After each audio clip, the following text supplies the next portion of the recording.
Je vais essayer de répondre à Philippe d'investir en Afrique. Parce que le problème, c'est que vous voyez, le problème, c'est que certains Africains prennent certains sujets et en font des tailles et des tonnes. Certains Africains prennent certains sujets et en parlent. Et le fait que certains autres Africains ne répondent pas, ça leur donne l'impression qu'ils sont les plus intelligents. Ça leur donne l'impression qu'ils détiennent la vérité. La première chose que je vais aborder, c'est comment se structure la construction d'une infrastructure. Lorsqu'un État décide de construire une infrastructure, il y a deux manières de procéder. Soit il fait de l'autofinancement, donc ça veut dire que l'État construit l'infrastructure en fonds propres. Et après, il peut essayer de mettre en place des modalités qui permettent la gestion de cette infrastructure. Il peut se mettre en régie directe ou en régie indirecte. Il peut se mettre en concession. Il peut essayer de confier la gestion d'exploitation de l'infrastructure qui a été construite à une société privée. Ou bien il peut créer une entité à l'intérieur même avec un système juridique propre à la commune ou bien à l'État ou bien à la région pour gérer cette infrastructure. Permettre à cette infrastructure de pouvoir générer suffisamment de cash flow pour amortir le projet sur un certain nombre d'années. Et à la fin de ce système de gestion, l'État peut décider de rétrocéder, de rendre le bien à la communauté. Parce que lorsqu'on crée une infrastructure, l'infrastructure n'appartient pas à l'État, l'infrastructure appartient aux citoyens. C'est ça même la définition d'une république. La république, c'est le bien commun. Les infrastructures qu'on crée, routes, ponts, chaussées, tout ça, doivent revenir aux citoyens. Parce que c'est l'argent des impôts qui permet de créer ces infrastructures. Bon, revenons sur la deuxième modalité. La deuxième modalité, c'est de mettre en place des PPP. Les PPP, ce sont des plans de partenariat, les programmes de partenariat public-privé. Ça veut donc dire que l'État n'a pas les moyens de financer un projet. L'État n'a pas les moyens de financer la construction des infrastructures. L'État va faire appel à un partenariat privé, une société privée. La société privée va avancer l'argent, la société privée va investir et la société privée va exploiter et gérer l'infrastructure. Ce qu'on appelle le système de concession. Concession sur un certain nombre d'années. Ça peut être sur 99 ans. Pendant 99 ans, l'entreprise va gérer, exploiter et entretenir en même temps l'infrastructure. Et après, l'infrastructure peut revenir en fonction des modalités, en fonction du contrat qui a été signé. Revenir à la communauté. Donc l'idée qui consiste à croire que c'est aux citoyens de créer des infrastructures. Cette idée est à la fois stupide, c'est une méconnaissance de la structuration qui permet à un territoire, à un État, à un pays, à un continent de se doter des infrastructures. Parce que quand il y a une méconnaissance, on se permet de dire tout et n'importe quoi. Un citoyen n'a pas les capacités, ni techniques, ni financières, ni juridiques, de créer des infrastructures. Ce n'est pas la vocation d'un citoyen, c'est la vocation de l'État, c'est la vocation d'un gouvernement, c'est la vocation de l'administration de le faire. Donc venir et dire le fait de ne pas avoir le problème, ce n'est pas le problème des infrastructures. Si le problème, ce n'est pas le problème des infrastructures, ok. Moi, je te conseillerais d'aller habiter. D'aller habiter dans un endroit où il n'y a pas de route. D'aller habiter dans un endroit où il n'y a pas d'électricité. D'aller habiter dans un endroit où il n'y a pas d'eau. D'aller habiter dans un endroit où il n'y a rien.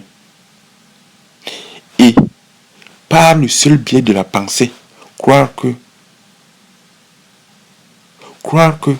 lorsqu'il n'y a pas d'eau, lorsqu'il n'y a pas d'électricité, lorsqu'il n'y a pas d'infrastructure, lorsqu'il n'y a pas ces éléments-là, parce que ce sont les infrastructures qui permettent à une région de se désenclaver.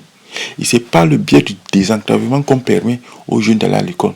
Ce n'est pas le biais du désenclavement qu'on permet les échanges entre régions, entre pays. C'est par le biais des infrastructures qu'on permet la circulation des biens et de personnes. C'est pas par la pensée. C'est pas par la pensée. C'est pas, tu restes dans une maison, tu commences à réfléchir en disant que par la pensée, tu vas t'enrichir. Il faut arrêter cette stupidité. Ce discours-là, tu ne peux le tenir que face aux bébés. Ce discours-là, tu ne peux tenir que face aux gens qui ont abdiqué.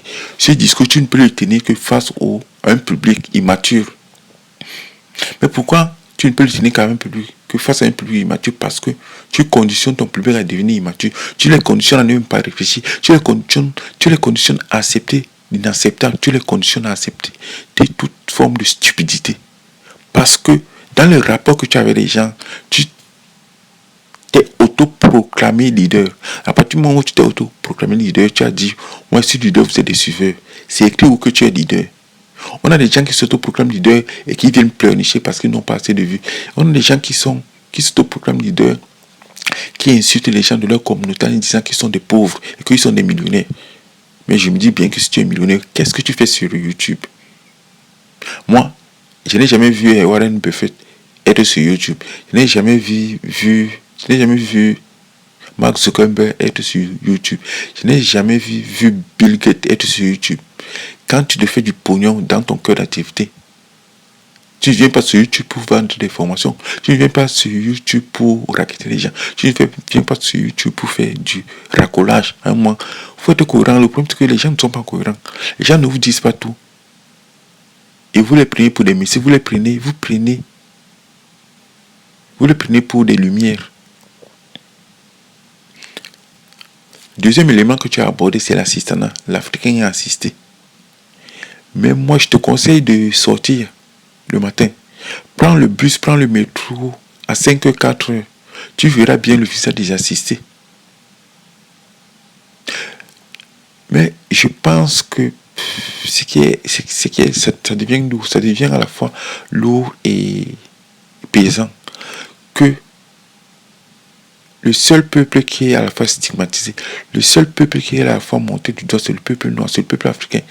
Et quand il y a une personne qui dit que les Africains sont des assistés, je me dis, mais est-ce que tu connais ton histoire?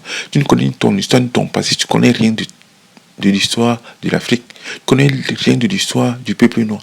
Parce que si tu avais fait un tout petit peu de recherche, si tu avais essayé de comprendre la société africaine, comment les sociétés africaines sont construites, comment les sociétés africaines continuent à se construire, tu réfléchirais avant de traiter les Africains d'assister.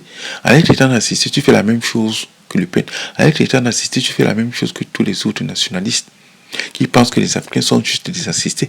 Mais si les Africains sont des assistés, moi je dis, prends le bus et le métro à 4-5 heures, tu verras le visage des assistés. Tu verras le visage des assistés. Moi j'ai beaucoup plus de dignité, j'ai beaucoup plus de respect vis-à-vis de ces Africains qui gagnent 1500, 1600 euros, qui arrivent à faire nourrir des familles. J'ai beaucoup plus de respect vis-à-vis de ces Africains qui gagnent 1500, 1600 euros que tu veux raqueter.